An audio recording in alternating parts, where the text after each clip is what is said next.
عزیز دوستو، دنیا کے اندر سب سے زیادہ بے چین، بے قرار، الجھے ہوئے اور پریشان وہ لوگ ہوتے ہیں جن کے پاس زندگی کا کوئی مقصد موجود نہیں ہوتا۔ صبح کس لیے اٹھے ہیں، شام کس لیے پڑی ہے، سفر کس لیے کر رہے ہیں، لوٹ کر کیوں آ رہے ہیں۔ جب کوئی مقصد ہی موجود نہیں ہے، جو ہم کر رہے ہیں کس لیے کر رہے ہیں، جب کچھ تعین ہی نہیں ہے، تو زندگی محسوس ہونے لگتا ہے کہ قیمتی اور زرخیز ہونے کے باوجود ضائع ہو رہی۔ یہ جو مقاصد ہم دنیا کے اندر پیدا کر لیتے ہیں، پیسہ کمانا یا شہرت حاصل کرنا یا کسی عہدے تک پہنچنا، ایک تو یہ مقاصد اعلیٰ نہیں ہے، اور دوسرا یہ ہے کہ یہ بذات خود ایک بے چینی کا سبب ہے۔ یہ بذات خود بے چینی پیدا کرتے ہیں۔ مثلا اگر کسی شخص کا مقصد یہ ہے کہ مجھے شہرت حاصل کرنی ہے، ہو گئی شہرت، ڈھیروں لوگ اسے جاننے لگ گئے، تو پھر کیا نتیجہ نکلا؟ اس نے کیا حاصل کیا؟ کوئی مثبت کام اس سے کر پایا؟ کوئی تعمیری کام کر پایا؟ ملک و ملت کے لیے، عقیدے اور نظریے کے لیے کوئی خدمات پیش کر سکا؟ اور بہت زیادہ جو لوگ شہرت یافتہ ہو جاتے ہیں، معروف ہو جاتے ہیں، ان کی تو نجی زندگی کوئی نہیں رہتی۔ حضرت مولا علی شیر خدا رضی اللہ تعالیٰ عنہ بیان فرماتے ہیں، آپ فرماتے ہیں اسے مبارک ہو جسے تھوڑے لوگ جانتے ہیں۔ قابل مبارکباد ہے، کم لوگوں میں جانا پہچانا جاتا ہے۔ اور ایک حدیث پاک میں بھی فرمایا کہ وہ بندہ بڑا خوش نصیب ہے جس کی طرف انگلیوں سے اشارے نہ کیے جائے، فلاں جا رہا ہے، فلاں جا رہا ہے۔ بہت سارے کام آپ کر نہیں سکتے، بہت سارے چیزوں میں آپ محسوس کرتے ہیں کہ یہ میرے ساتھ کیا ہوا۔ چلے کچھ لوگوں کا مقصد اگر عہدوں تک پہنچنا ہے، اقتدار حاصل کرنا مقصد بنا لیتے ہیں، تو جتنے مجبور ہم نے عہدوں پر بیٹھے لوگ دیکھے ہیں، اتنا شاید ہی کوئی مجبور ہو۔ یا آپ کبھی دیکھ لیں، حکومت مجبور ہوتی ہے، اپوزیشن آزاد ہوتی ہے، اس کا کام تو صرف تنقید کرنا ہے، وہ کرتی رہتی ہے۔ لیکن جو لوگ کسی عہدے پر بیٹھے ہوتے ہیں، لوگ بول دیتے ہیں اس کو یہ کر دینا چاہیے، اس کو وہ کرنا چاہیے، کچھ باتیں درست بھی ہوں گی، لیکن اتنا آسان تھوڑی ہوتا ہے۔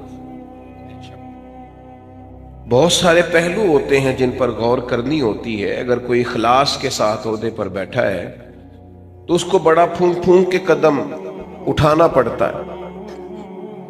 تو کسی شخص کا مقصد اگر دولت کا حصول ہو کہ مجھے ہر صورت میں پیسہ ہی جمع کرنا ہے، اس نے بھی زندگی کا کوئی پیارا مقصد نہیں پایا۔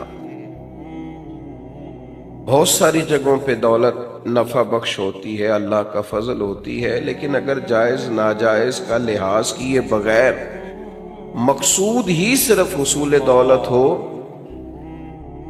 تو دولت کی پیاس اور بھوک وہ والی بھوک اور پیاس ہے جو پیسے ملنے سے ختم نہیں ہوتی، بڑھتی جاتی ہے۔ یہ بڑھتی ہے، یہ ختم نہیں ہوتی کہ جتنے ملیں گے حال میں مزید، حال میں مزید کی آوازیں اور آئیں گی، یہ طلب بڑھے گی۔ یہ بڑا سخت نقصان کرتی ہے انسان کی باطن کا، اس کی نورانیت کا، اس کی کیفیات کا۔ جو لوگ قناعت پسند نہیں ہوتے، حریص ہوتے ہیں، لالچی ہوتے ہیں، وہ تو بیچارے الجھ جاتے ہیں، ان کا اندر تو اجڑ جاتا ہے پوری طرح، انہیں پتہ بھی نہیں چلتا اور وہ بے آباد ہو چکے ہوتے ہیں۔ اچھا، کئی دفعہ ایسا بھی ہوتا ہے وہ اخلاص سے چلے تھے، ان کے مقاصد بڑے حسین تھے، لیکن جب اس رستے پہ پڑے تو پھر مقصد بدل گیا، اللہ معاف کرے، پھر وہ حصول دولت، حصول دنیا، تو وہ اپنی بھی وہ کیفیت نہیں رہی ان کی، وہ خود بھی بے چین ہوتے ہیں۔ اور حدیث پاک میں موجود ہے، نبی کریم علیہ السلام نے فرمایا، دو بھوکے بھیڑیے، بھیڑیا ویسے ہی بڑا خطرناک ہوتا ہے، اور اگر اوپر سے بھوکا ہو تو بھیڑیا ویسے ہی خطرناک ہے، اور اگر بھوکا بھی ہو تو کریم فرماتے ہیں دو بھوکے بھیڑیے